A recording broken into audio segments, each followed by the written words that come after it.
Time now for Rocky Jordan.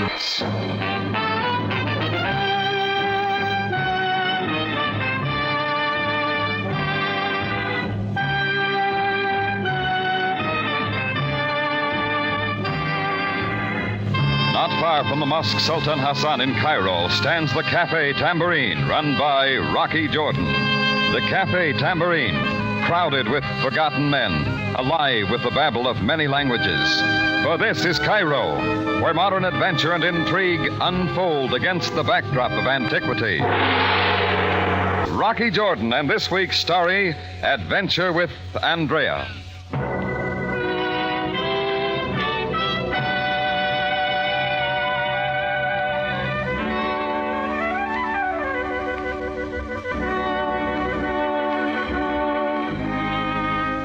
I remember reading about the earthquake in Ecuador that broke the first week in August.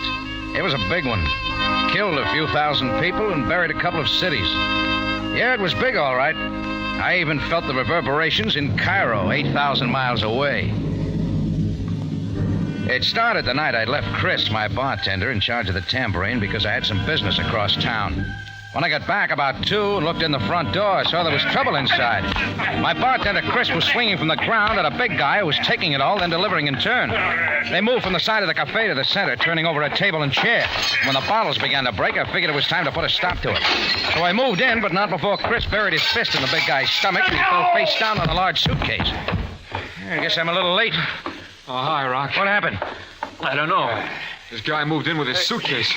Started up the stairs to your room. I said it was private, but he wouldn't take no. Who is he? Toby Barker's the name. Toby. Hiya, Rock.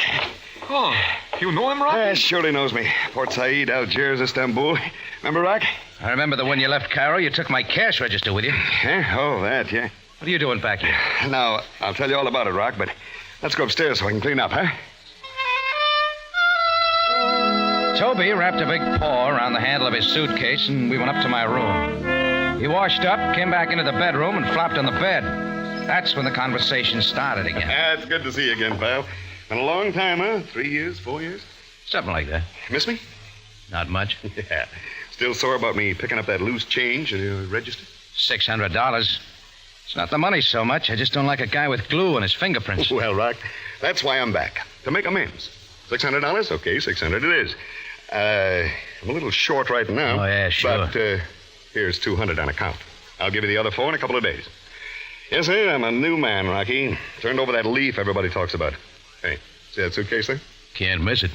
Samples. I'm a salesman. Kitchen utensils, can openers, strainers, potato scraper. Bring modern mechanics to the oppressed housewife in the Middle East. Why, they'll welcome me here with open arms. A new Caesar conquering Egypt with aluminum. You haven't lost any of your wind. It's gonna be fun bunking with you for a couple of days, Rocky. You staying here? Oh, you wouldn't have it any other way, pal. Oh, Rock. Yeah. I'd appreciate it if you don't mention it around town that I'm back. That way you don't want a hotel? You know how it is, sport. A couple of debts, some people carrying grudges for a long time, and, well, I'd just as soon it wasn't newsed around that Toby Barker's in Cairo. You can keep a secret, huh, sport? Well, that's how it began. Part 2 started the next morning. About 9 o'clock, I noticed a kid, 14 or 15, standing across the street bouncing a ball up against a wall. At 11, he was still there, but his arm was tired, and he was just sitting on the curb. 1 o'clock, he was bouncing the ball again, but I could see his heart wasn't in it. What he was really doing was a watch job in the Tambourine. 3 o'clock, the kid was still there watching, and I was getting pretty curious. I moved out to talk to him, but when he saw me coming, he started to run. I took out after him. Hey! Hey, kid! Slow down. I'm not going to hurt you. I just want to talk to you. He kept on running down the Sharia car with me after him. But on the corner, he ran into a fat lady carrying a basket of groceries. The kid and a bag of Brussels sprouts rolled on the sidewalk. 2 seconds later, the fat lady was picking up her Brussels sprouts, and I was picking up the kid. Why does the boy not watch where he is going? Why does he not look before he runs into innocent people carrying Brussels sprouts? All right, kid, come on, up on your feet. People, the way they raise their children. They raise them to knock over innocent people in the street carrying Brussels sprouts. He apologizes. Come on, kid, step to the side here. I want to talk to you. Suéltame. Déjame ir. Déjame ir. All right, settle down. Déjame ir. No le hice nada. Solo Simplemente estaba aquí afuera atendiendo mis propios negocios. Huh? Suéltame, le dije. Now try speaking English. English. Pero, señor, no hablo inglés. No lo hablo. Then try speaking Arabic. Por favor, señor, no lo comprendo. Suélteme, por favor. You were watching my tambourine. Why? ¿Por qué, kid? What's going on? No sé de qué habla. Le dije que estaba atendiendo mis negocios. Suéltame, señor. Suéltame.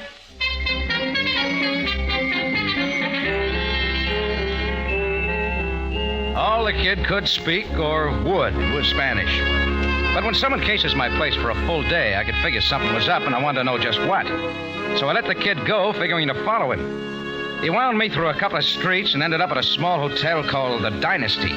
He disappeared into room 212. A few seconds later, I knocked on the door.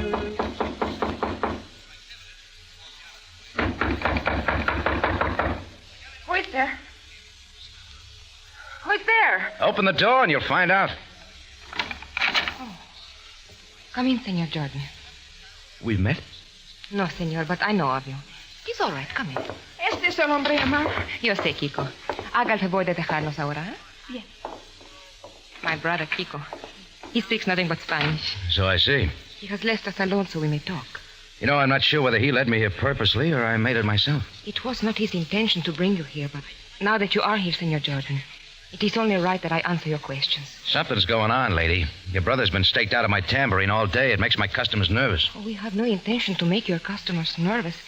We have no intention either to cause you concern, but in truth, something is going on. Who are you, anyway? My name is Andrea Rios. I'm new to your city. I have come with purpose. From where? South America.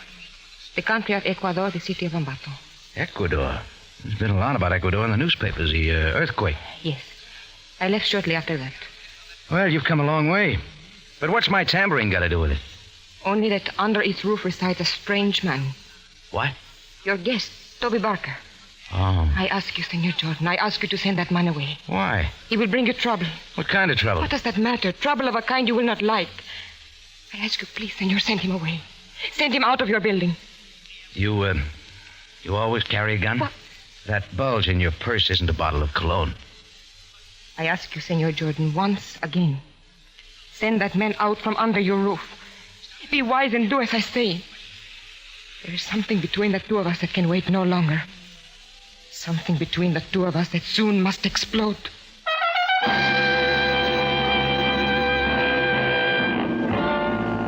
Well, I had the feeling it was a simmering pot. Ingredients? One Toby Barker and a dame from Ecuador. It looked like I was going to be the one to get hit with a flying lid. I went back to the tambourine and spent a couple of hours getting ready for the supper crowd. Chris was racking up a few bottles behind the bar. My cook was scratching around the kitchen with a mixmaster. And I went into my office. Toby Barker was there looking out the window. Oh, hi, Rock. I didn't hear you come in. Looking for someone? Yeah, Rocky, yeah. A friend of mine's coming to see me here. I didn't think you'd mind. He's going to sign up for a large consignment of my kitchen utensils. Then I hit the road. This friend of yours, a woman? Woman? From Ecuador, named Andrea Rios. Andrea Rios? What'd you find out about her? Things get out. Yeah? Got a cigarette? Yeah. She the friend you're waiting for? No. What have you got to say about her? Oh, nothing, Rock. Just some dame, you know how it is. Met her in Ecuador, had a little whirl. A little hard to shake, that's all. You know how it is with women's sport. I know if they're chasing a man, they don't bring along their little brother. Oh? He's here too, huh? That's right. And she's got another little companion that spits lead. Yeah. She's the impetuous type. What is it, Toby? I told you, Rock. Just a little boy meets girl stuff. Nothing important. You're lying. No, Rock. No, really. Hey, look. Now, just forget about it, huh? I'll be out of your place in the morning. Listen, Toby, I'm not in the market for trouble. I run a restaurant here. They got a pretty good rep, and I don't want it messed up. If you've got a thing on with that girl, take it someplace else. But, pal, if you don't... Come in. The bartender said that I would... Oh, Mr. Barker. Yes, come on in, Hashim. I've been waiting for you. I am most sorry, Mr. Barker. The traffic kept me. Hashim Bey, Mr. Jordan. Ah, most delighted, Jordan Bey. I have heard of you. Most of Cairo has. How do you do? Mr. Barker, I have little time. My client leaves the city soon. He's most anxious we consummate our dealings promptly. Oh, sure, Hashim. Rock, you mind stepping outside? You want me to leave my own office? You don't mind, do you, Rock? For a pal? All right. Make it fast. I stepped out of my own office, and Toby tripped the lock behind me. It was pretty clear that Toby was using my place for a rendezvous with Hashim, and I wanted to know what it was all about. I pressed my ear up against the door, but what I heard was something I didn't expect. I waited a moment until it sounded safe, then unlocked the door and moved inside. Both Toby and Hashim were hugging the floor, still very much alive. The bullets had come from outside. I moved to the shattered window and looked out. Scampering down the street was a long-legged dame with a flock of black hair. She was stuffing something back into her purse, and it figured to be the gun. And when she went by a lamppost, I saw who she was. Andrea Rios, late of Ambato, Ecuador.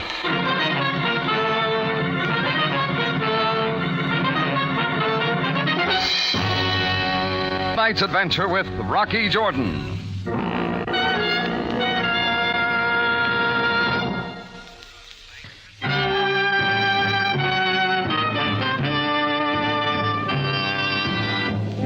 And now we take you back to Cairo and tonight's Rocky Jordan story, Adventure with Andrea.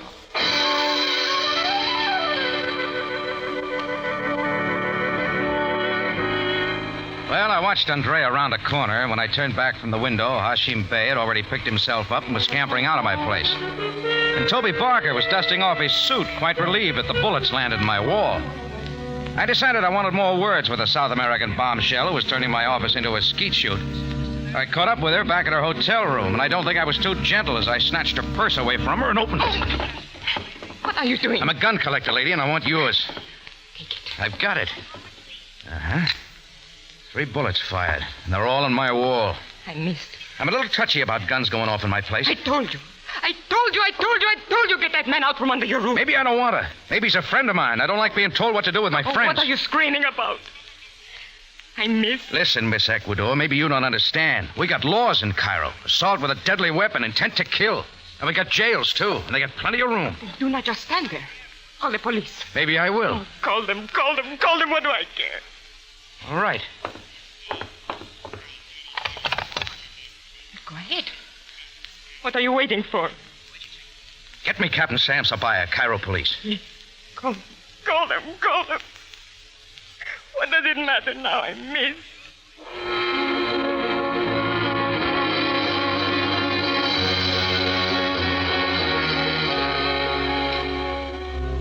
I talked to Sam, and he said he'd be right down. Then I hung up and turned back to look at Andrea. She had slumped down on the couch and was beginning to cry. Some dames can turn it on like a water faucet and use it to get things their own way. But this was different. This was real. At least it looked like it. It wasn't a loud cry. It was soft, but tight, like it was bound up in ropes. And it was a deep cry. It made a fellow wonder. After a while, she came out of it. Senor Jordan. Yeah. What are the jails like? You won't be fond of it. I did not suppose I would. Do you have anything you want to tell me? There's much I could say. I'm a good listener. But to what avail, Senor Jordan? I have tried to kill a man. I have followed him halfway around the world with one purpose. There's a reason. Reason. What is reason for one person is not always for another. Try me. I'm living in Ambato in Ecuador. My father is a most revered and wonderful man. He's the proprietor of a fine art shop containing beautiful and expensive relics of early Ecuadorian culture. Then I bring to live with us a man whom I love and have married. He is a man whom my father considers a spoiler he does not approve. But he bends to the wish of his daughter whom he loves very much. The new husband is dead. As time goes, I hear that my husband is disreputable. I refuse to believe. But then the moment comes when I can no longer shut my eyes to what is about me. It comes when the earthquake comes to Ecuador. The buildings of Ambato are shattered. The people are buried in the rubble. The children scream for their mothers and misery is all over. It is then as the buildings quiver and the stones fall, that in front of my eyes, unaware I am there, my husband kills my father with a blow on the head. Still, and then disappears. The law can do nothing. First, it is troubled by the misery of the earthquake. Then it sees no proof. As far as it is concerned, my father was killed by falling rubble. But the daughter knows differently. The daughter saw, and yet she has no proof. Now the burden of justice lies with her. Yeah, it's a lot of story. How do I know it's true? You do not? Well, what's your plan now, Andrea? It depends most strongly upon the words you utter to Captain Sabaya. Yeah? But in fairness, I must say to you, though justice has failed once, it may still be attempted again. Yes? Captain Sam Sabaya of the Cairo Police. Oh, come in, Sam. You called me Jordan? Yeah. I came as promptly as I could. Well, what do you wish of me? Sam. Yes, I'm waiting, Jordan. Andrea, will you do one thing for me? Don't do anything for a couple of hours. Give me a chance to think a little bit. I have waited so long. I can wait a little longer. Jordan, would you Come on, Sam. Outside. I'll see you soon, Andrea. Jordan, I'm a most busy man. I receive an urgent telephone call from you requesting me to arrive as promptly as possible at room 212 of the Dynasty Hotel. Yeah, I know, Sam. This I do. When I arrive, I find you and a beautiful woman alone in a room.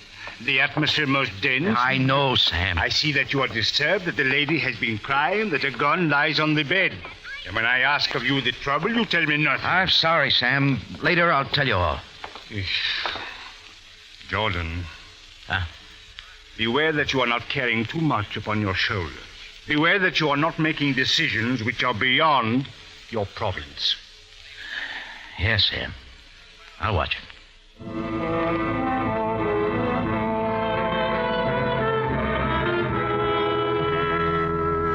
I left Sam and went back to the tambourine, trying to figure all the while if what Andrea had told me was true. I went up to my room.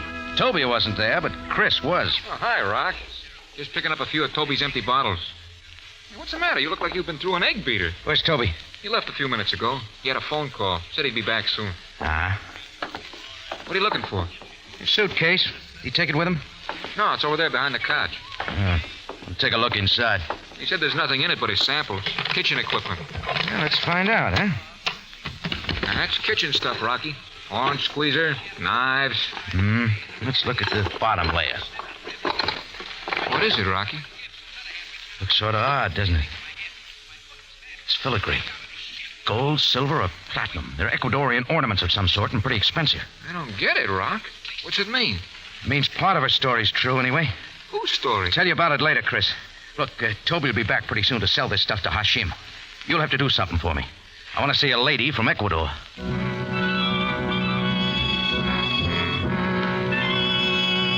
I told Chris what I wanted him to do, then went back to the Dynasty to find Andrea.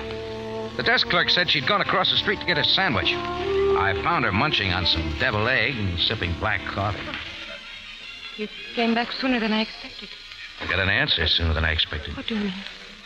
I went through Toby Barker's suitcase. Oh, gold and platinum filigree, eh? My father's. That's right. Worth quite a bit of money. $50,000 to $100,000, depending on the buyer. Even now, Toby is trying to close the deal with an Egyptian named Hashim. And then he will leave the contract. I have not much time. Andrea. Yes? He'll tip his hand. Sooner or later, he'll tip his hand. Will he? I'm trying to tell you to lay away your gun.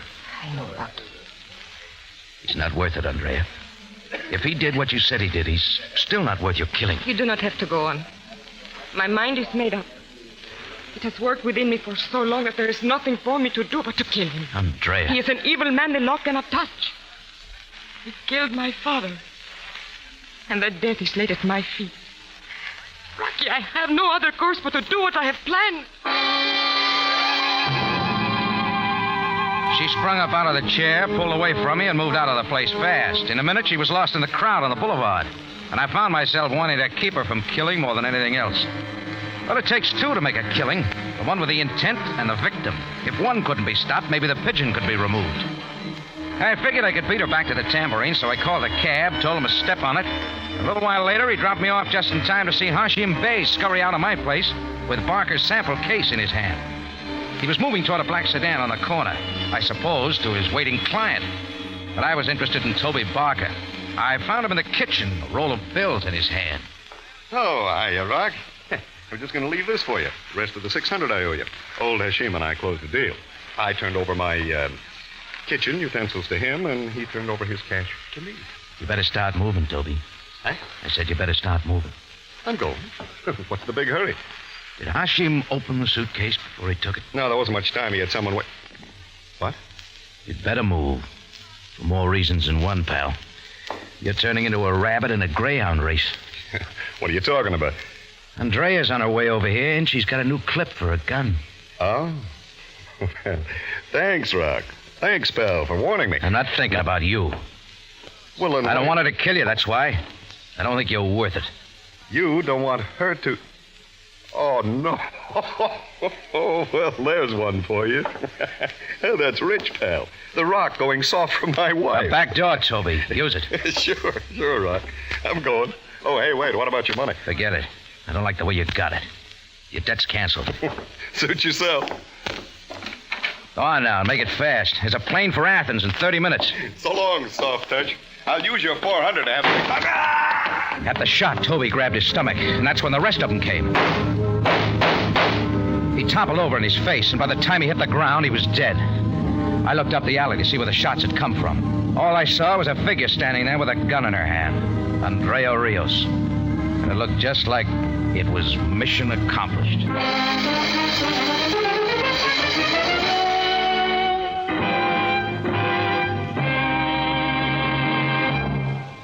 In just a moment, Rocky Jordan returns to conclude tonight's story.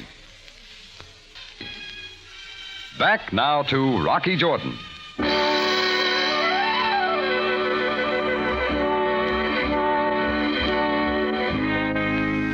Well, that was the picture. Toby Barker cut down by a flood of bullets, and standing up the alley from him, Andrea Rios, a gun in her hand. It had been a long haul for her, but it looked like she'd finally done it. As I saw her leaning against a building, beginning to sob, I felt sick. I hadn't been able to get the pigeon away in time. Well, I started up toward her. As I got closer, I could hear her sobs.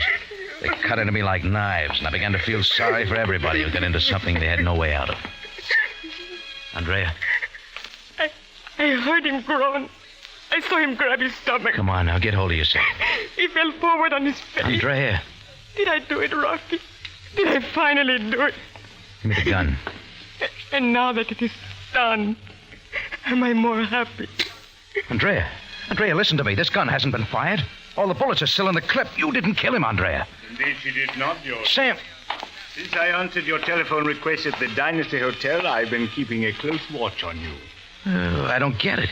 You didn't cut Toby down. I've been outside the tambourine. A moment ago, Miss Rios came and waited by that lamppost. Then I saw this man, Toby Barker, emerge by your back door. I saw Miss Rios reach into her purse for a gun. I moved to stop her, but before I could, shots came from another direction.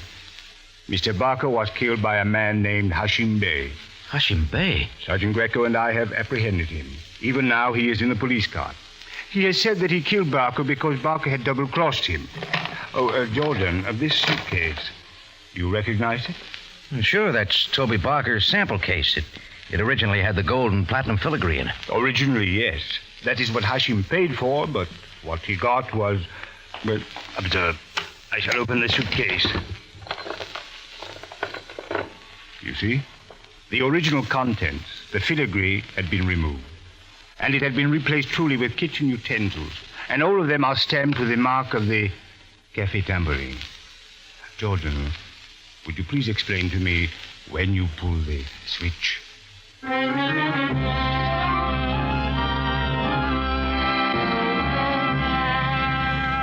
Well, Chris had done what I had asked him to do. Remove the filigree and replace it with plain old utensils for my kitchen. I was trying to save the filigree for Andrea Rios because I knew Toby was getting ready to peddle it right away. I had no idea the switch would make Hashim throw bullets at Toby. But it did, and, well, that was that. I turned the filigree over to Sabaya, and after the inquiry, it'd go back to Andrea Rios. That's about all, except that Andrea got her justice without putting her own foot in it. Later, Andrea and her brother Kiko went back to Ecuador. Well, who knows? Maybe someday I'll take a trip over there myself.